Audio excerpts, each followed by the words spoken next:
సుఖనోభవంతమా రాధిక మా చేత ఈరోజు నవకేంద్రత ప్రశ్నించినందుకు ధన్యవాదాలు. ఈరోజు రాధిక గారు 4 మహావాక్యాలు వేదాధ్యాయం గురించి ఎంతో వివరించబోతా ఉన్నారు. వారి చిరు పరిచయం. అరుణిధి రాధిక గారు వరల్డ్ కమ్యూనిటీ సర్వీస్ సెంటర్లో 2011లో జాయిన్ అయ్యారు. అప్పటి నుంచి క్రమంగా పీజీ డిప్లొమా కోర్స్ చేసి ఆ తర్వాత ఎంఏ యోగా చూసి ఏపీగా ప్రమోషన్ అయ్యి ఏపీగా ప్రమోట్ అయ్యి ప్రస్తుతం ఆచార్య నాగార్జున యూనివర్సిటీలో yoga department head of the department గాను వరల్డ్ కమ్యూనిటీ సర్వీస్ సెంటర్ తరఫున యోగా కోర్సు కోఆర్డినేటర్ గాను పనిచేస్తూ ఉన్నారు. చాలా డిగ్రీలు ఉన్నాయి వారికి. MSc in yoga Annamalai university, MSc in psychology, MA in astronomy, ఆ తర్వాత ఎంఏ మన BHU PG diploma, so many. ప్రస్తుతం డాక్టరేట్ కూడా చేస్తున్నారు. ఏ సబ్జెక్ట్ లో అయితే నాకు తెలియదు. వారు ఈరోజు మనకు 4 మహావాక్యములు వేదాది బ్రహ్మజ్ఞానం గురించి వివరిస్తారు. Over to Radhika madam. సుఖనోభవంతు సార్. సుఖనోభవంతమా. ఈరోజు ఈ కార్యక్రమానికి నాకు అవకాశం ఇచ్చినటువంటి అరుణ్ బాబు గారికి, వంజామూర్తి గారికి, ఆర్గనైజర్స్ అందరికీ కూడా మరొకసారి హృదయపూర్వక ధన్యవాదాలు తెలియజేసుకుంటూ సుఖనోభవంతు. ఈరోజు మనం ఈ ½ లో మనం తెలుసుకోబోయే టాపిక్ ఏంటి అంటే వేదాద్రి బ్రహ్మజ్ఞానము మహావాక్యములు. ఉపనిషత్తులు అందించినటువంటి మహావాక్యముల యొక్క సారాంశము వేదాద్రి మహర్షి గారి యొక్క బ్రహ్మజ్ఞానంలో ఏ విధంగా ప్రపంచానికి, సమాజానికి అతి సులభంగా అందించారు, ఆ సైన్స్, ఆ శాస్త్రయుక్తమైనటువంటి వివరణ ఎలా ఇచ్చారు అనేటటువంటి విషయాన్ని మనం క్లుప్తంగా ఈరోజు తెలుసుకుందాం. సో ముందుగా ఇటువంటి అవకాశం ఇచ్చినటువంటి ఆ వేదాద్రి మహర్షి గారికి, అలానే ఆ భగవంతునికి, ఆ డివైన్ కి కూడా మరొకసారి సుఖనోభవంతు ధన్యవాదాలు తెలియజేసుకుంటూ ఈరోజు కాన్సెప్ట్ లోకి వెళ్దాము. వేదాద్రి మహర్షి వేదాద్రియం గురించి మనకి అందరికీ కొద్ది గొప్ప తెలిసే ఉంటుంది. మహర్షి గారి వేదాద్రియంలో, ఫిలాసఫీలో ఉండి, తత్వంలో ఉండి, సాధన చేస్తూ, అనుభూతిని పొందుతూ, అనుభవం పొందుతున్నటువంటి వ్యక్తులం మనం. అలానే అనుభూతిని, అనుభవాన్ని ప్రపంచానికి అందించేటటువంటి మార్గంలో కూడా ఉన్నాం మనం ఎంతో కొంత. సో ఇండియన్ ఫిలాసఫీ, భారతీయ ఫిలాసఫీలో ఈ విశ్వానికి, ఈ భగవత్ స్థితికి సంబంధించినటువంటి జ్ఞానాన్ని ఇచ్చినటువంటి ఆధునికమైనటువంటి యోగిగా వేదాద్రి మహర్షి గారిని మనం చెప్పుకుంటే, ప్రాచీనమైనటువంటి విషయాల ద్వారా మనకి ఈ విశ్వము యొక్క జ్ఞానాన్ని అందించినవి వేదములుగా చెప్తారు. ఆ వేదములు మనకి వేదవ్యాస అంటే యాక్చువల్లీ వేదాలు అనేటటువంటివి 4గా విభజించక ముందే మనకి జ్ఞానము ఉంది. విత్ మీన్స్ జ్ఞానం. ఆ జ్ఞానాన్ని 4 భాగాలుగా విభజించి ఇచ్చారు కాబట్టి వేదవ్యాసులు అయ్యారు. ఆయన ఇచ్చినటువంటివే 4 వేదాలు: ఋగ్వేదం, యజుర్వేదం, సామవేదం, అథర్వణ వేదం. మరి దీంట్లో ప్రతి వేదంలో కూడా మళ్ళా 4 భాగాలు ఉంటాయి. సంహితలు, అరణ్యకాలు, బ్రాహ్మణాలు, అరణ్యకాలు అండ్ ఉపనిషత్తులని. సో మనం ఇప్పుడు తీసుకునేటటువంటి మహావాక్యాలు అనేటటువంటివి ఉపనిషత్తులో నుంచి సంగ్రహించినటువంటివి. సో ఆ ఉపనిషత్ అంటే ఏంటంటే ఈ బ్రహ్మజ్ఞానం గురించే ఉపనిషత్తులు మనకి ఉపనిషత్ అంటే ఉప అంటే దగ్గరగా, సమీపంగా, నీ అంటే శరణాగతితో, డివోటెడ్ గా, షద్ అంటే కూర్చోవటం. గురువు గారికి దగ్గరగా శరణాగతితోటి కూర్చొని బ్రహ్మము గురించినటువంటి వివరణను తెలుసుకుంటూ ఉండేటటువంటి సందర్భంలో నుంచి వచ్చినవే ఈ ఉపనిషత్తులన్నీ కూడా. అయితే ఉపనిషత్తులు దాదాపు 1108 ఉపనిషత్తులు ఉన్నప్పటికీ దాంట్లో సారం అంతా కూడా ఏంటి అంటే ఏం చెప్పినాయి అంటే దాదాపు అనేక రకాలైనటువంటి అనుభవసారంగా వాళ్ళు చెప్పినటువంటిది, కంక్లూడ్ చేసినటువంటిది లక్ష్యం ఏమై ఉంటుందంటే బ్రహ్మము గురించి, బ్రహ్మము సృష్టి గురించి, మానవుడు ఎట్లా వచ్చాడు, మళ్ళా తిరిగి బ్రహ్మంలో ఎలా కలవాలి, ఈ బ్రహ్మానికి సంబంధించిన జ్ఞానం గురించే వివరిస్తాయి. అయితే దాంట్లో 108 ముఖ్యం కాగా దాంట్లో మళ్ళా 18 దాంట్లో శంకరాచార్యుల వాళ్ళు రాసినటువంటి దశోపనిషత్తుల్లో అనేటటువంటిది ప్రముఖంగా మనం చెప్పడం జరిగింది. సో దాంట్లో ఆ దశోపనిషత్తుల్లో మనకి ముఖ్యంగా 4 ఉపనిషత్తులు ఈ మహావాక్యాలను ప్రస్తావిస్తాయి.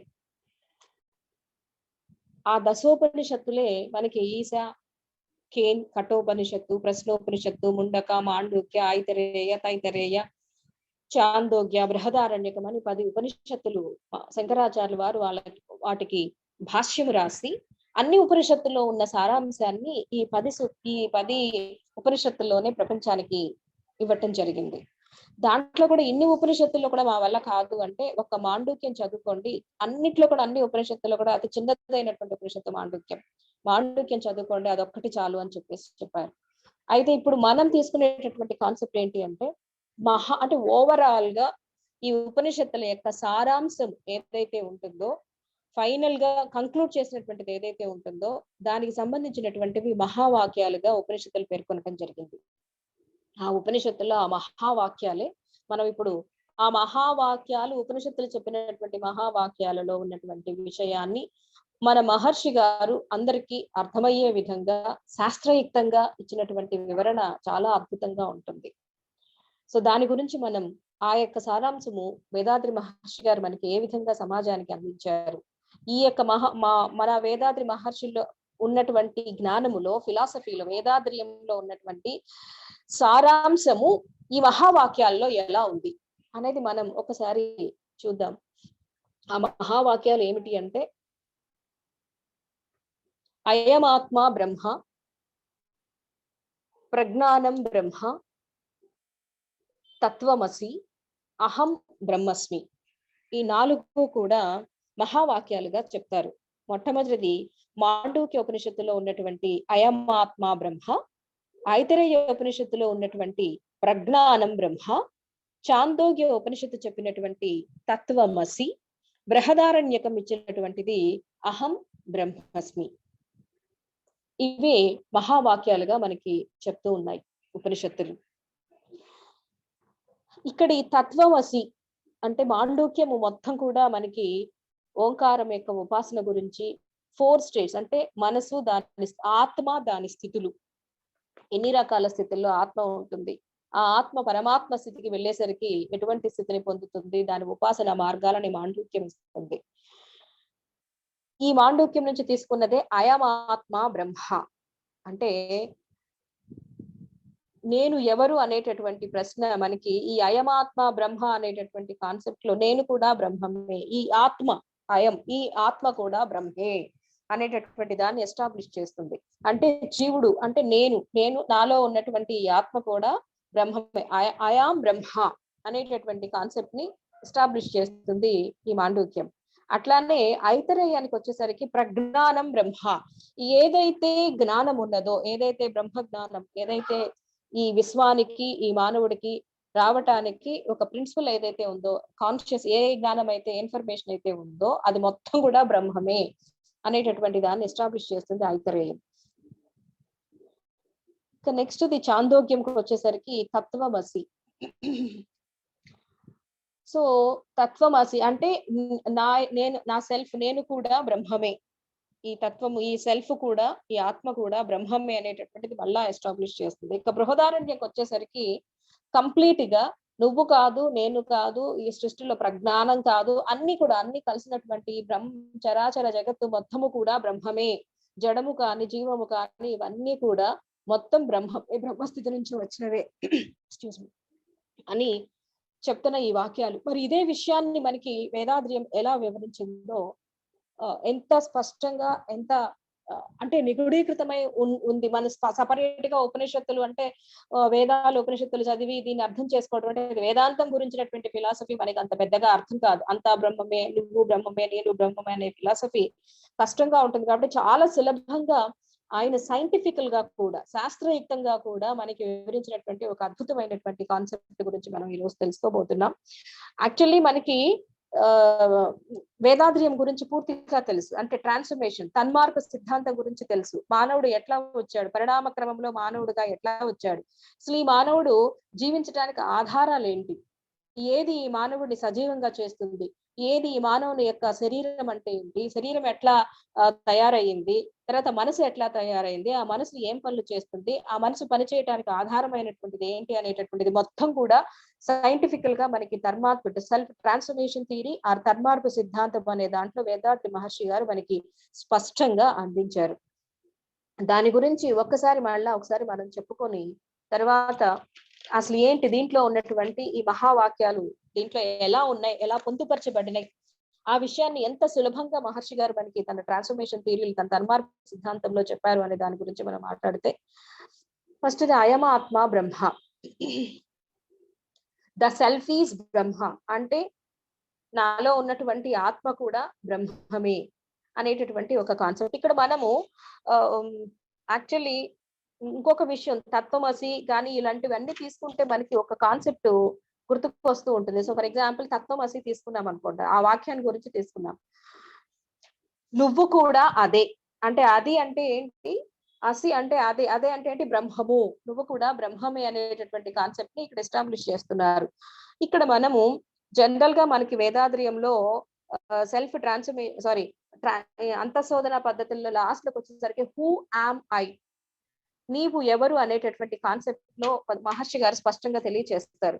హూ ఆమ్ ఐ అన్నప్పుడు నీవు ఎవరు అనే ప్రశ్న ఉద్భవించినప్పుడు దానికి సమాధానాలను ఏ విధంగా తీసుకొస్తారు అనేది మనకి ఎట్లా తెలుస్తుంది అంటే, యాక్చువల్లీ అబ్సల్యూట్ స్పేస్, మహర్షి గారు మనకి బ్రహ్మానికి ఇచ్చినటువంటి పేరు ఏంటి అంటే శుద్ధ పరబయలు.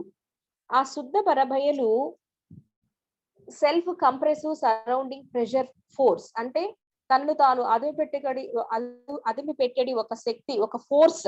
ఆ ఫోర్స్ ద్వారా తనని తాను మార్చుకుంటూ మొట్టమొదట పరమాణువు దగ్గర నుంచి, అంటే ఫార్మాటివ్ డస్ట్, దివ్యధూళి పరమాణువు దగ్గర నుంచి మళ్ళా అది శక్తి కణాలుగా, మరలా ఆ శక్తి కణాల నుంచి అది మళ్ళా సెల్ఫ్ రొటేషన్ తిరుగుతూ తన చుట్టూ తాను తిరుగుతూ అదుపు పెట్టే శక్తి ద్వారా మళ్ళా దాంట్లో నుంచి కాంతశక్తి ఉత్పత్తి అవుతుందని, ఆ కాంత శక్తి యూనివర్సల్ మ్యాగ్నెటిజం గా, విశ్వకాంతంగా ఎలా పనిచేస్తుంది అని, మళ్ళా ఆ కాంత శక్తి అక్కడి నుంచి ఆ శక్తి కణాల దగ్గర నుంచి మళ్ళా పంచభూతాలు ఎట్లా, భూమి, నీరు, అగ్ని, వాయువు, ఆకాశం ఎట్లా వచ్చినాయి, ఎట్లా ఉద్భవించినాయి.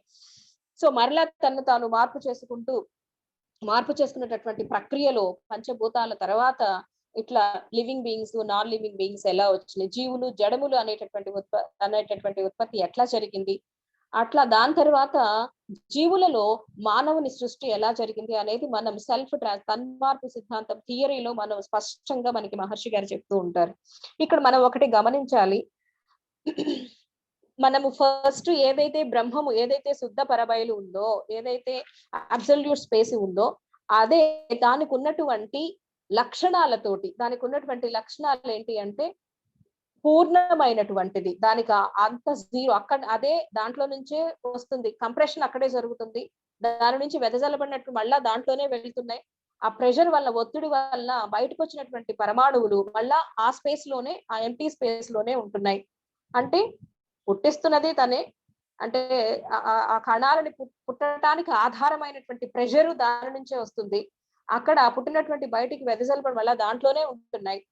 అంటే పూర్ణము అంటారు, దానికి ఆది గాని, మధ్యం గాని, అంతం గాని ఏమి లేదు, అంత ఏం జరుగుతుందో దాని లోపలే జరుగుతుంది.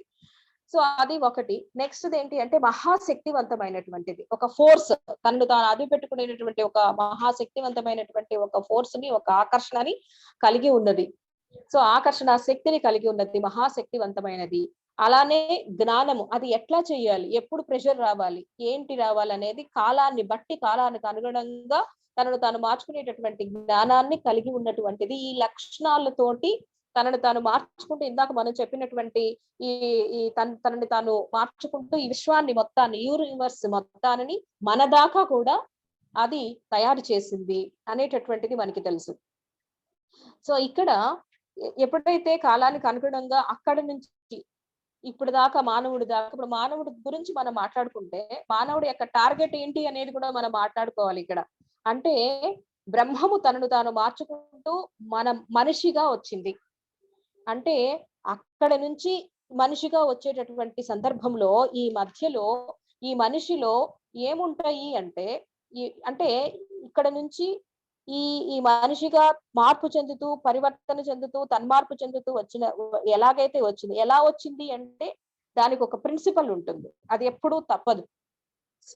సేమ్ ప్రిన్సిపల్ ఏంటి అంటే కాలానికి అనుగుణంగా ఒక ఆర్డర్ లో అది ఎప్పుడైతే జరగాలో అప్పుడు జరుగుతూ తనను తాను మార్చుకుంటూ వస్తుంది. అంటే ఏవైతే లక్షణాలు ఉన్నాయో దానికి కొన్ని సామర్థ్యాలు ఉన్నాయి, తనను తాను మార్చుకునేటటువంటి సామర్థ్యాలు కలిగి పరివర్తన చెందుతూ కాలానికి అనుగుణంగా ఏదైతే సంఘటన జరిగిందో దానికి అనుకూలమైనటువంటి ఫలితము స్థితి కాలానికి అనుగుణంగా పొందుతూ ఉంటుంది. సో ఇటువంటి సామర్థ్యాలతోటి ఈ సృష్టి అంతా జరిగింది. సో దీంట్లో ఇక్కడ మొట్టమొదటి సెల్ఫ్ కంప్రెసివ్ అంటే ఏదైతే తనను తాను అదుపు పెట్టుకునేటట్టు ఒక శక్తిని కలిగి ఉందో, ఒక ఆకర్షణ శక్తిని కలిగి ఉందో, అది మానవుడిగా ఉద్భవించిన దాకా కూడా కంటిన్యూ అవుతూ ఉంటుంది. అదే ప్రిన్సిపల్, అదే సూత్రం మీద ఈ యూనివర్స్, ఈ విశ్వం అంతా కూడా తయారైంది, ఉద్భవించింది. కాబట్టి ఫస్ట్ లో ఉన్నది ఏంటి అంటే ఒక ఆకర్షణ శక్తి ఉంది, తనను తాను అదుపు పట్టుకుంటూ ఉండేటటువంటి ఒక శక్తి తోటి ముందు పార్టికల్స్ వచ్చినాయి, అంటే పరమాణువులు వచ్చినాయి. ఆ పరమాణువుల తర్వాత వికర్షణ శక్తి స్టార్ట్ అయింది, రిపల్సివ్ ఫోర్స్ అనేది స్టార్ట్ అయింది. ఈ రెండింటితోటి అంటే ఒక ఆర్డర్, ఏ పరివర్తన ఎప్పుడు జరగాలో అప్పుడే జరుగుతుంది ఒక ఆర్డర్ లో. కాజ్ అండ్ ఎఫెక్ట్ ఫిలాసఫీ అంటే కార్యకారణత్వము అనేటటువంటి ఒక సూత్రము తోటి ఒక ఆర్డర్ లో యూనివర్స్, దాంట్లో మనం చెప్పాం స్థితి గతి క్రమము, ఈ క్రమానికి అనుగుణంగా అది ఈ సృష్టిని అంతా సృష్టించుకుంది.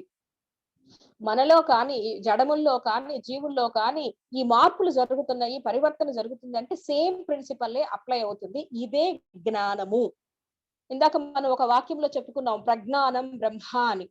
సో ఇది జ్ఞానము వేరు, ప్రజ్ఞానము వేరు. జ్ఞానము అంటే మామూలుగా మన దృష్ట్యా ఈ పాంచభౌతిక మన కంటికి జ్ఞానేంద్రియాలకు కనిపించేటటువంటి విషయాలకు సంబంధించిన ఇన్ఫర్మేషన్ జ్ఞానం. కంటికి కనిపించకుండా వ్యక్త అవ్యక్త రూపమైనటువంటి స్థితికి సంబంధించినటువంటి జ్ఞానం ఏదైతే ఉంటుందో అది ప్రజ్ఞానం.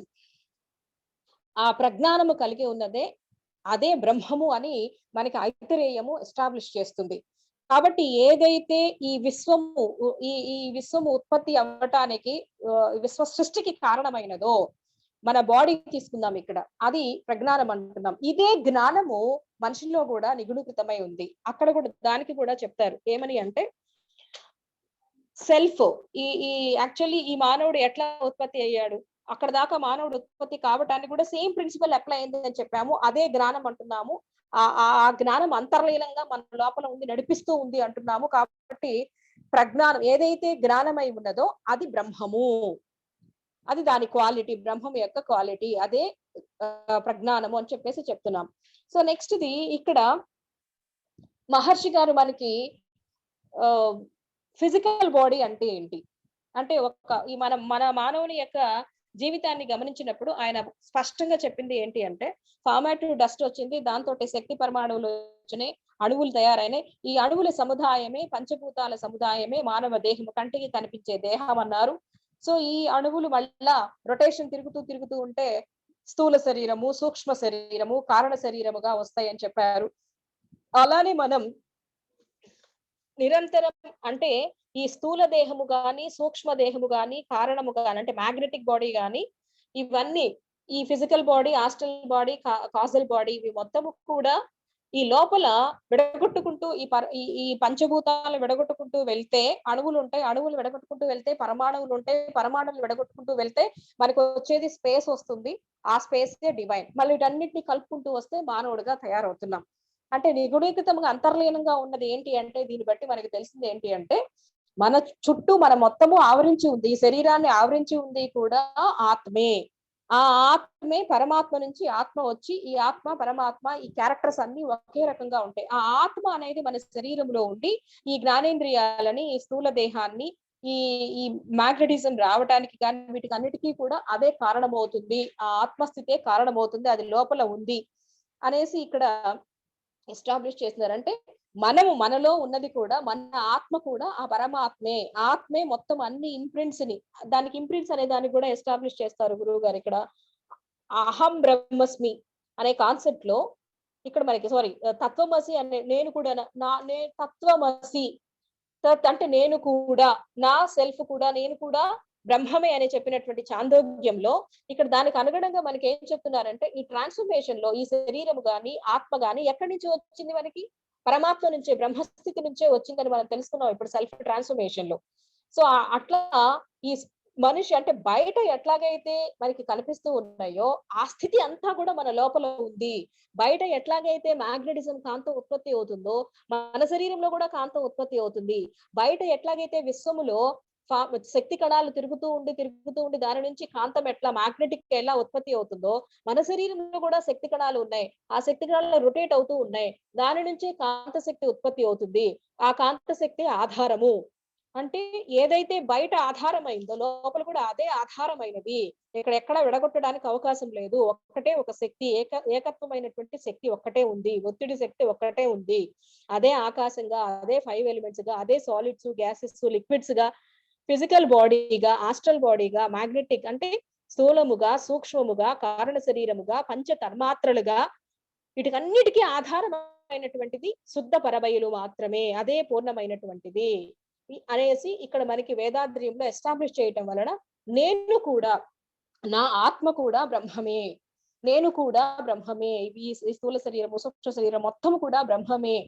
వీటన్నిటికి ఆధారమైన, వీటన్నిటిని క్రియేట్ చేసినటువంటి ఏదైతే జ్ఞానం ఉందో, ఆ అవ్యక్తంగా ఉండి ఆధారమైనటువంటి జ్ఞానం ఉందో ఆ ప్రజ్ఞానము కూడా బ్రహ్మమే అని ఎస్టాబ్లిష్ చేస్తూ చివరికి ఇక్కడ అహం బ్రహ్మస్మి, ఇక్కడ మనకి మహావాక్యాలలో ఫస్ట్ మాండూక్యములో అయమాత్మ బ్రహ్మ అంటారు. అంటే నేను కూడా, నా సెల్ఫ్ అంటే ఆత్మ కూడా, నా ఆత్మ కూడా బ్రహ్మమే అని చెప్తున్నాం.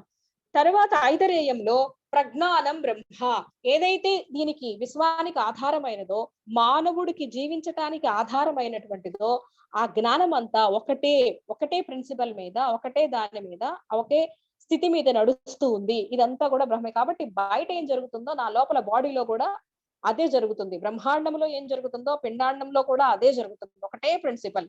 మనం అనుకుంటూ ఉంటాం ఇది ఇప్పుడు అది already prefixed, life is already prefixed అని ఒక పదం వాడతారు పెద్దలు. అందుకని ఏది ఎప్పుడు ఎలా జరగాలో ఆ ప్రిన్సిపల్ ప్రకారం జరుగుతూ ఉంటుంది. సో అది అట్లా చెప్పి చాందోగ్యంకి వచ్చేసరికి ఇక మొత్తం నువ్వు కాదు, నేను కాదు, ఆత్మ కాదు, నీ ఫిజికల్ బాడీ కాదు, ఈ కనిపించే చరాచర జగత్ అంతా కూడా చరాచర జగత్తు దాకా వెళ్ళలేదు. నా బాడీ, నాలో ఉన్న ఆత్మ మొత్తం కూడా బ్రహ్మం నుంచే వచ్చినాయి. కాబట్టి అదంతా కూడా అదేను, బ్రహ్మమేను అని చాందోగ్యం చెప్తే ఇక లాస్ట్ కి కంక్లూజన్ ఏం చేశారంటే, ఇక ఆత్మ కాదు, నువ్వు కాదు, నీ ఆత్మ కాదు, నీ శరీరము కాదు, నీ జ్ఞానము కాదయ్యా బాబు, ఈ విశ్వము మొత్తము కూడా ఆవరించి ఉన్నటువంటి అన్ని చరాచర జగత్తు మొత్తము కూడా బ్రహ్మమే, అహం బ్రహ్మస్మి అనేటటువంటి బృహదారణ్యకంలో శంకరాచార్యులు వారు క్లోజ్ చేసినట్టుగా ఇక్కడ మనం మొత్తం ఫైనల్ గా మనకి ఈ వేదాద్రి మహర్షి గారు చెప్పిన ఫైనల్ కాన్సెప్ట్ ఏంటి అంటే అహం బ్రహ్మస్మి. కంప్లీట్ గా అహం బ్రహ్మస్మినే తీసుకుంటున్నాం మనం. ఇక్కడ ఒక వ్యక్తి కాదు, లేకపోతే ఒక జడము కాదు, ఈ చరాచర జగత్తు కాదు, ఈ జ్ఞానము కాదు, అన్నింట్లో ఉన్నది ఈ బ్రహ్మమే. బ్రహ్మముకు ఉన్నటువంటి లక్షణాలు, ఆ బ్రహ్మముకు ఉన్నటువంటి లక్షణాల ద్వారా, ఆ సామర్థ్యం ద్వారా ఆ బ్రహ్మమే, ఈ అబ్సల్యూట్ స్పీసే, ఈ సుత్తపరబయలే దీన్ని మొత్తాన్ని కూడా సృష్టించుకున్నది. నీలో, నీ శరీరంలో ఉన్నది అదే. నీ శరీరములో ఉండి ఈ శరీరాన్ని నడిపించినటువంటి ఆత్మ కూడా అదే. ఆత్మే కాదు, ఈ శరీరాన్ని, ఆత్మని, ఈ ప్రపంచాన్ని నడిపిస్తున్నది ఏదైతే జ్ఞానం ఉన్నదో, ఏదైతే శక్తి ఉన్నదో కనపడకుండా ఆ శక్తి, ఆ జ్ఞానము కూడా బ్రహ్మమే. కాబట్టి ఇవన్నీ కూడా కంక్లూజన్ ఏంటి చెప్పినాయి అంటే అది కాదు. ఇందాక మనం దైవ ప్రార్థనలో చూసుకున్నాం. అన్నిటితో ఈ సృష్టి మొత్తం కూడా దీంట్లో నుంచే వచ్చింది. కాబట్టి మనము జ్ఞానేంద్రియాలతో చూస్తూ ఉన్నాం. చూడకుండా ఉండనటువంటి జ్ఞానేంద్రియాలు చూసేటటువంటి, జ్ఞానేంద్రియాలకు అందనటువంటి స్థితి ఏదైతే ఉందో ఇది మొత్తము కూడా బ్రహ్మమే. అహం బ్రహ్మస్మి అనేటటువంటి సిద్ధాంతం ప్రాతిపదికగా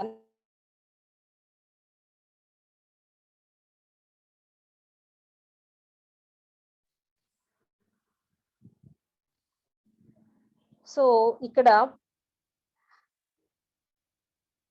కాబట్టి ఈ అహం బ్రహ్మస్మి అనే కాన్సెప్ట్ లో కూడా ఇక్కడ మనకి జనరల్ గా తెలిసేది ఏంటంటే ఈ జెనెటిక్ సెంటర్ ఎట్లాగైతే మనకి ఫిజికల్ బాడీ, హాస్టల్, స్థూల శరీరము, సూక్ష్మ శరీరము, కారణ శరీరము ఇవన్నీ కూడా లోపల సర్క్యులేట్ అవుతూ మనకు ఒక జీవధాతు కేంద్రం వచ్చేసి ఆ జీవధాతు కేంద్రంలో ఇంప్రింట్స్ ఉండి ఆ ఇంప్రింట్స్ గనక మనం క్లెన్స్ చేసుకోగలిగితే కరెక్ట్ గా అంటే శుద్ధి చేసుకోగలిగితే సెక్షువల్ వైటల్ ఫ్లూయిడ్ అనేది దాంట్లో ఉండటం వల్ల ఆ సెక్షువల్ వైట్ తల్లిదండ్రుల నుంచి వచ్చినటువంటి ఏవైతే ట్రాన్స్ఫర్మేషన్లు తన్మార్పులో తల్లిదండ్రుల నుంచి ఒక వ్యక్తిగా పరిణామ క్రమంలో వచ్చి ఆ సెక్షువల్ వైటల్ ఫ్లూయిడ్ నుంచి ఒక అణువు ద్వారా మనం ఉద్భవించి ఒక మనిషి ఉద్భవించి ఆ ముద్రలు తెచ్చుకుంటూ ఉంటాడో ఆ ముద్రలని ఎలా క్లెన్స్ చేసుకొని మళ్ళా ఒకటి నుంచి మనం అనేక రూపాలుగా వచ్చిన మనం జడములు జీవులుగా అనేక రూపాలుగా వచ్చిన మనం తిరిగి మరలా ఈ రూపాలన్నింటినీ కోల్పోతూ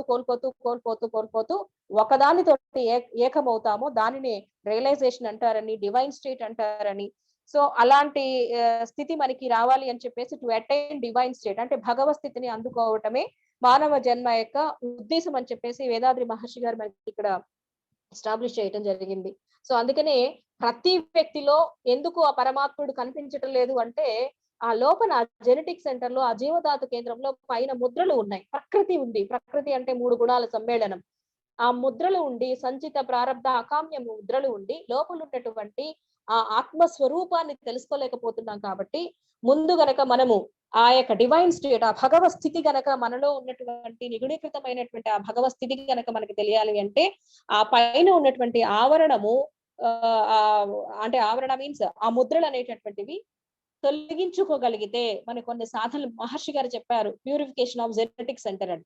సో ఆ జెనెటిక్ సెంటర్ ఆ జీవధాతు కేంద్రాన్ని శుద్ధి కనుక చేసుకోగలిగితే మనిషి తనలో ఉన్నటువంటి ఆత్మస్వరూపాన్ని అనుభూతి చెంది అనుభవంలోకి తెచ్చుకొని పరిపూర్ణ స్థితికి వచ్చి చివరికి పరమాత్మతో ఐక్యమయ్యేటటువంటి అవకాశాన్ని పొందుతాడని చెప్పేసి ఒక అద్భుతమైనటువంటి ఫిలాసఫీ మనం మిగిలిన ఉపనిషత్తులు గాని ఉపనిషత్తుల్లో వేదాంతానికి సంబంధించినటువంటి ఈ మాండూక్యము ఇలాంటివన్నీ అన్నిటి యొక్క సారాంశము మొత్తము కూడా అర్థము కానటువంటి విశ్వ రహస్యాలన్నీ కూడా శాస్త్రయుక్తంగా ఇచ్చినటువంటి కాన్సెప్టే ఒక్క ట్రాన్స్ఫర్మేషన్ లోనే మొత్తం అంతా తీసుకొచ్చి ఆ మానవుని యొక్క బాడీ ఏంటి వీటన్నిటి యొక్క పరిశీలనలో మనకి మొత్తం ఈ 4 మహావాక్యాలు అంటే అసలు మహావాక్యం అంటే మనం ఒకటి ముందు తెలుసుకోవాలండి. వాక్యము అంటే శబ్దము. ఇప్పుడు వేదాద్రి మహర్షి అన్నారు. వేదాద్రి మహర్షి అనేది ఒక పదం కానీ దానికి పూర్ణత రాలా. ఏంటి వేదాద్రి మహర్షి గారు దానికి పూర్ణత్వాన్ని ఇస్తుంది అంటే కొంత పూర్ణత్వాన్ని ఇస్తుంది. ఏంటి అంటే మహర్షి గారు వేదాద్రియంను అందించారు. అంటే అందిస్తే ఏమందించారు దాంట్లో ఇంకా ప్రశ్న ఉంది. అక్కడ ఇంకా ప్రశ్న కంటిన్యూ చాలా ప్రశ్నలు వస్తాయి. ఇక తర్వాత ప్రశ్నలు రాకుండా ఎక్కడైతే మనం ఆగిపోతామో ఆ ప్రశ్నించడానికి ఏదైతే ఉండదో దానికి సంబంధించినటువంటి ఫిలాసఫీని చెప్పేదే మహావాక్యాలు అంటారు. ఈ మహావాక్యాలు అంటే ఏంటంటే మనం ఇంకా కంక్లూషన్ అండి ఇక ఏమీ లేదు, అదొక్కటే సత్యమైనటువంటిది.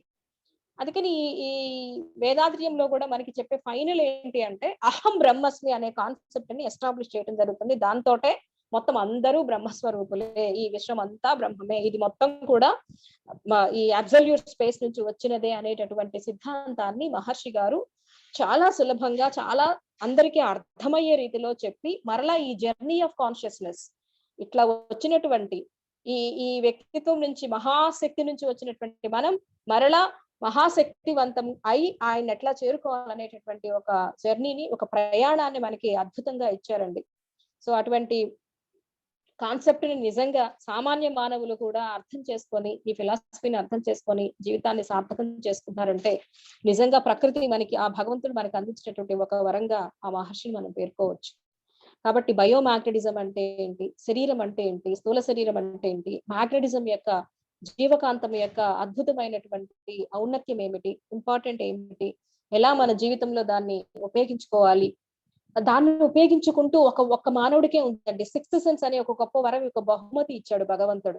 ఆ యొక్క బహుమతి తోటి ఈ యొక్క శరీరం యొక్క ఔన్నత్యాన్ని ఈ శరీరం యొక్క ఉద్దేశాన్ని మనం తెలుసుకొని ఈ ఆత్మకి పరమాత్మకి శుద్ధ పరభయులకి మానవుడికి ఉన్నటువంటి రిలేషన్ సంబంధాన్ని తెలుసుకొని సో ఎందుకు మనం ఆ శుద్ధ పరభయులు లాంటి లక్షణాలని సామర్థ్యాలని లోపల ఉన్నప్పటికీ మనం తెలుసుకోలేకపోతున్నాం, ఉపయోగించుకోలేకపోతున్నాం అనేది జ్ఞానముతోటి అవిద్య నశింప చేసుకొని విద్యలోకి వెళ్ళి విద్య ద్వారా మనము సెల్ఫ్ రియలైజేషన్ పరిపూర్ణతను సాధించుకొని ప్రపంచానికి ఒక ఆదర్శవంతంగా నిలవాలని, మన జన్మని సార్థకం చేసుకోవాలని, ఇటువంటి అవకాశాన్ని నాకు ఇచ్చినటువంటి, నాకు చేతనైనంత, నాకు తెలిసినంత ఇన్ఫర్మేషన్ ఒక 20 minutes లో చెప్పడానికి ఆ భగవంతుడు నాకు అవకాశం ఇచ్చినందుకు మనసా వాచా కర్మణ ధన్యవాదాలు తెలియజేసుకుంటూ, ఏమన్నా తప్పులు ఏమన్నా ఉంటే మన్నించవలసిందిగా కోరుకుంటూ, అరుణ్ బాబు గారికి, వనజామూర్తి గారికి, మీకు అందరికీ, దీన్ని ఆర్గనైజ్ చేసినటువంటి ఆర్గనైజర్ కి నమస్కారాలు తెలియజేసుకుంటూ, సుఖినో భవంతు, సుఖినో భవంతు.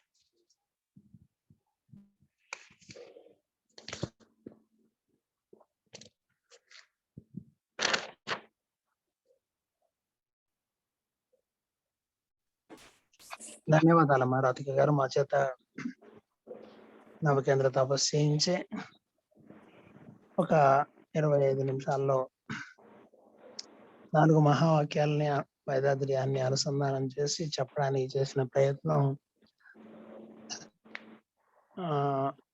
తెలుగులో చెప్పాలంటే గోదావరి ప్రవాహం లాగా సాగింది. ఉత్త ప్రవాహం కాదు, వరద గోదావరి ప్రవాహం లాగా సాగింది. ఈ ఉపనిషత్తుల్లో ఒక్కొక్క ఉపనిషత్తు మీదనే సప్తాహాలు చేస్తూ ఉంటారు. అవన్నీ కూడాను అనుభూతి రహితమైన, కేవలం మాటలకు మాత్రమే పరిమితమైనట్లయితే, ఈ ధ్యానం చేసుకునే అంతర్ముఖమై ఆ బ్రహ్మతత్వాన్ని అనుభూతిలోకి తెచ్చుకోవడానికి ప్రయత్నం చేసుకున్న వాళ్ళకి ఈరోజు మీరు చెప్పినటువంటి విషయాలు అమృత తుల్యంగా ఉంటాయి.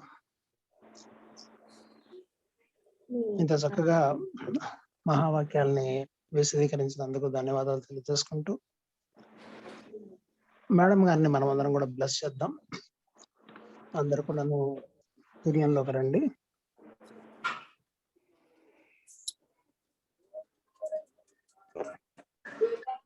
లోకా సమస్తా సుఖినో భవంతు.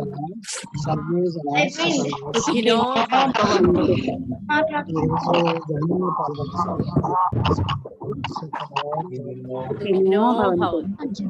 ఈరోజు మా చేత